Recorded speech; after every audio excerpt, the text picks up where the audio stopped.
Guillermo Lazo, buenos días, bienvenido a Contacto Directo. Buenos días, Alfredo, muchas gracias y a las órdenes.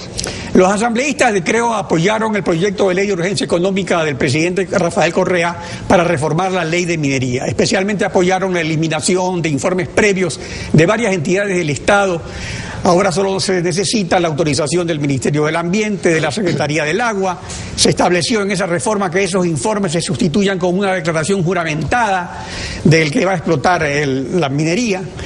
Ahora, si el movimiento Creo entonces apoya la actividad extractiva y la minería responsable, ¿por qué ahora se oponen a la explotación petrolera responsable en el Parque Yasuní? Alfredo, lo de fondo es que en nuestra campaña, el año pasado y en este año, mantuvimos la posición de la no explotación del Yasuní de manera digna, es decir, sin esperar nada a cambio, sin esperar qué hagan o qué no hagan en el mundo exterior, porque la responsabilidad de nuestro medio ambiente es nuestra, no del mundo exterior. Esa es la propuesta que nosotros hicimos en campaña y hoy no hemos cambiado de opinión. Nos ratificamos en esa posición, no solo por razones ambientalistas, por el respeto a esta gran biodiversidad del mundo, sino también por razones del modelo de desarrollo del Ecuador. Creemos que debemos despetrolarizar la economía ecuatoriana y apoyar el desarrollo del país más en la creatividad de cada ecuatoriano y menos en el petróleo, porque realmente nos quieren vender hoy un falso dilema. ¿Petróleo o pobreza? Cuando el petróleo ha estado ahí durante 40 años y la pobreza ha convivido con el petróleo. Y sobre todo en los últimos años... Pero también, perdón, en el asunto de la minería es igual, o sea, las minas han estado ahí 500 años. Yo creo que... Y la minería en la cordillera del Cóndor está en fuentes de agua, o sea que también hay un impacto ambiental. Hay una diferencia, el petróleo se ha explotado y no se ha reducido la pobreza. La minería, como usted lo dice, ha estado ahí y no se ha explotado. La minería implica una diversificación de la economía, un recurso nuevo. Si se le explota responsablemente, sí, pero hay un mecanismo responsable para su explotación. En el caso del Yasuní, cuando se habla del 1%, lo que no se dice es que para llegar a ese 1% hay que construir caminos, hay que hacer trochas, y esa es la vía para posteriormente desarrollar la colonización y la tala de bosques. Por lo tanto, nuestra propuesta de campaña ha sido siempre el respeto soberano y digno del Yasuní. Y advertíamos que no iba a funcionar la iniciativa porque el mundo internacional estaba viviendo, como vive todavía, una crisis económica y difícilmente destinaría recursos para este proyecto. Entonces, ¿usted cree que por la crisis económica que fracasó la iniciativa? Yo creo que es una de las razones, que también la ha señalado el presidente de la República ahora. Yo lo dije desde hace un año atrás. Pero también se debe a una política internacional que no es muy amigable para los países donantes. De alguna forma es un tanto errática, en ocasiones se oyen voces coherentes y en otras incoherentes, y por lo tanto no ha sido amigable con el mundo exterior que tuviera la capacidad de aportar al Yasuní. Pero déjenme desarrollar mi idea, que es la que planteé en campaña y la que me ratifico hoy. El dilema de petróleo versus pobreza no existe, no es verdad. Hay una alternativa que es desconcentrar la economía ecuatoriana, diversificar la economía ecuatoriana para apoyar ese desarrollo en el espíritu emprendedor de cada ecuatoriano, con menos impuestos, con menos trámites, con acuerdos de comercio que nos contacte con el mundo exterior, que amplíe los mercados. Vea usted en materia petrolera y pobreza que ha pasado en los últimos 12 años. En los 6 años previos al gobierno del presidente Correa se invirtieron en lo social cerca de 8.000 millones de dólares y la pobreza se redujo en un 26 puntos porcentuales aproximadamente. Por eso son esas estadísticas mañosas de la CEPAL, de que porque los pobres viven con $1.50 y después ganan $1.60 ya no son pobres. Pero o sea, eso tampoco permítame terminar mi argumentación. Son cifras oficiales del INEC. En los últimos 6 años se ha triplicado la inversión social y apenas la pobreza se ha reducido 10 puntos porcentuales. En los últimos 6 años, donde el precio del petróleo ha estado muy alto y el gasto público ha crecido del 22% del tamaño de la economía a un cerca del 42%.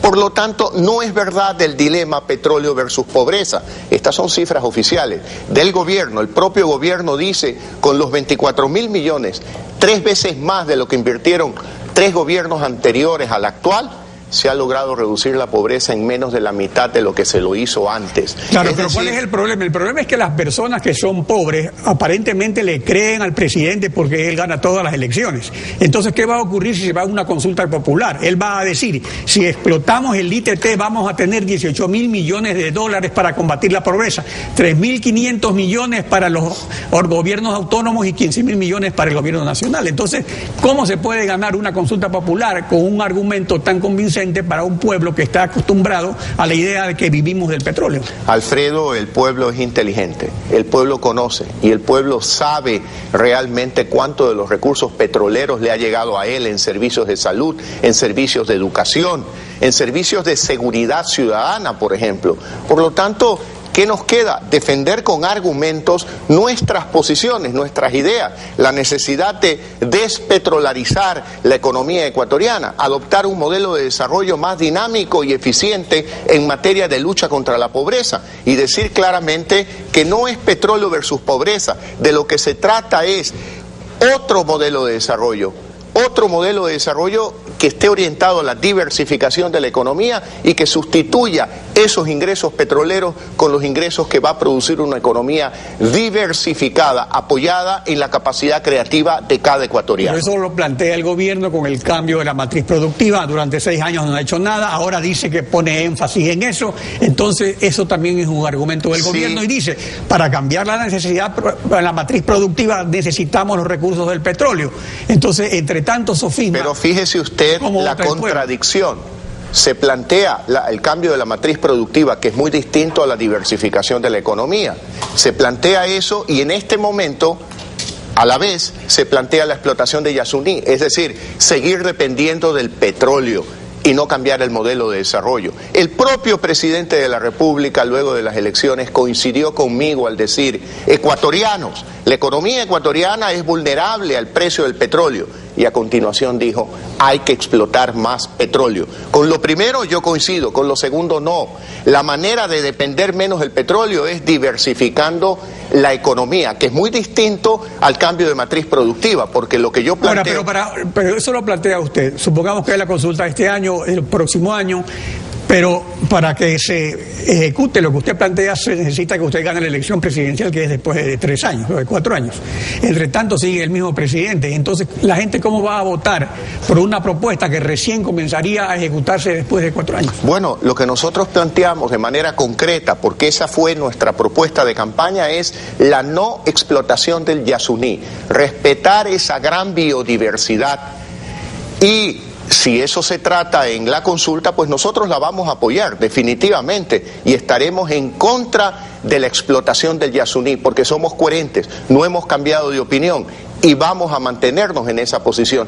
Y no aceptamos aquellos argumentos de que cómo es posible que la derecha, que un banquero, que esto, que el otro estén pensando en el medio ambiente. ¿Acaso que el tema del medio ambiente es patrimonio personal de las izquierdas, de los grupos sociales, del gobierno o de alguien en particular? Cualquier ser humano, como yo, puede ser sensible frente a la realidad del medio ambiente y de ahí nació nuestra propuesta, el respeto al medio ambiente que es complementario a la otra propuesta de despetrolarizar la economía ecuatoriana, porque frente a más petróleo no es verdad que habrá menos pobreza. Frente a más petróleo ha habido menos capacidad de lucha contra la pobreza en los últimos 6 años. ¿Pero por qué cree necesaria la consulta popular? ¿No será la Asamblea capaz de decirle no al presidente de la República si es que él mismo está planteando un plan que ya no es ni siquiera el plan B? Los números son claros en la Asamblea. Es previsible que la teoría del presidente sea apoyada por la mayoría oficialista en la Asamblea. Por eso es necesaria una consulta popular. Yo planteé el día sábado el apoyo a los grupos y movimientos sociales. Y el espíritu tras mi apoyo era de que cualquier ecuatoriano, por más minoría que sea, merece respeto y su opinión debe de ser escuchada. Por eso ofrecí el apoyo del movimiento Creo. Luego de escuchar opiniones de los distintos movimientos sociales, grupos ambientalistas, hemos resuelto en Creo cederles el espacio para que ellos sean los protagonistas de la consulta popular. Y nosotros apoyaremos... Ser protagonista necesita recoger firmas. Son 600.000 firmas, que son la tercera parte de los 2 millones de votos que usted obtuvo. Entonces, ¿en cuánto tiempo, de acuerdo a su experiencia, se pueden reunir 600.000 firmas? Mire, las 600.000 firmas deberán recogerse en el tiempo necesario que establezca la ley. No soy un experto en estos temas, pero sin duda alguna el apoyo del movimiento Creo, frente al argumento del presidente que los grupos sociales sacaron menos del 3%, mi respuesta fue, bueno, Creo sacó el 23%, por lo tanto, la suma de ambos tenemos una fuerza mucho más importante que separados. Por eso planteé el apoyo a los grupos y movimientos sociales, pero luego de escuchar sus declaraciones, sí, reconocemos que ellos tienen mucho más largo tiempo con su discurso de respeto al medio ambiente y por lo tanto, bueno, le cedemos el espacio para la iniciativa de la consulta popular y que recojan firmas. El espacio para la iniciativa es cederles espacio para recoger las firmas, entonces ¿sí? ¿Ustedes no recogerían las firmas? Mientras no nos los pidan. Mientras no nos digan que es necesario nuestro apoyo. Ahora, ese es el primer problema. El segundo problema sería, se recogen las firmas. ¿Y cómo se va a ir a una consulta con una cancha inclinada, con unas reglas del juego, donde está prohibido hacer propaganda con dineros privados, donde está prohibido hacer propaganda del Estado, pero el Estado es el único que hace propaganda, donde en definitiva... Luego de la experiencia, David contra Goliat, o sea, ¿en qué condiciones se puede ir una consulta popular? Luego de la experiencia que obtuve en la última campaña electoral, yo le sugeriría a los movimientos sociales que al redactar la consulta popular incluyan una disposición de que en caso de ser aprobada la consulta se autorice para que el presupuesto de publicidad sea equitativo, igual, tanto del gobierno como de aquellos grupos que no participamos de la iniciativa del gobierno, para que exista un equilibrio y para evitar lo que usted dice, la cancha inclinada, porque no es justo, así no se hace democracia, abusando de los recursos públicos y poniendo una mordaza o poniendo una soga en las manos y en los pies de sus contrarios. Yo creo que debería haber una disposición legal que obligue al Estado a financiar, al igual que al gobierno, a los grupos opositores del gobierno, sobre todo en este tema tan delicado como el Yasuní. Pero eso depende de la asamblea en la cual usted no confía. Además, resulta que aquí hay algo interesante. Durante 6 años el promotor de las dos posturas, de dejar el petróleo bajo tierra o de explotar una parte, ha sido el propio presidente, de tal forma que él es el que ha vendido la idea y para él es muy fácil enfrentar una consulta, porque en definitiva es una consulta en la cual él ha estado vendiendo las dos posturas. Sí, Alfredo, pero hay que enfrentar, es decir, la derrota más grande es cuando uno decide renunciar a la lucha. Yo creo que uno tiene el derecho de defender sus posturas y esa es la obligación democrática de quienes no participamos de aquel criterio de explotar el Yasuní. Y no lo hemos dicho ahora que apareció el tema, porque no se trata de ninguna oposición ciega, se trata de una postura que lo hicimos el año pasado en varias ocasiones, en distintos lugares, en varias declaraciones, y que hoy somos coherentes y queremos defender esa postura y explicar con claridad que más allá de los argumentos ambientalistas que son razonables, también tenemos nuestra postura de que, dada la coyuntura, el Ecuador tiene que asumir el desafío de cambiar su modelo de desarrollo, que el actual no es otro sino igual a la dictadura de los años 70, y ya sabemos lo que pasó después de los años 70, la gran crisis de los años 80, la década perdida de los años 80, y los números actuales demuestran con claridad que es falso el dilema petróleo versus pobreza. Hay una alternativa, la que nosotros proponemos,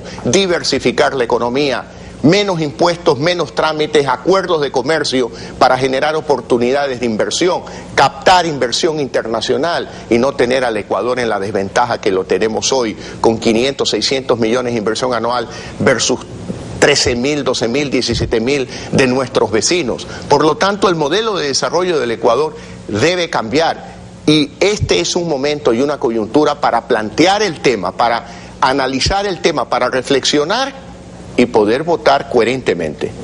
Guillermo Lazo, gracias por su participación en Contacto Directo.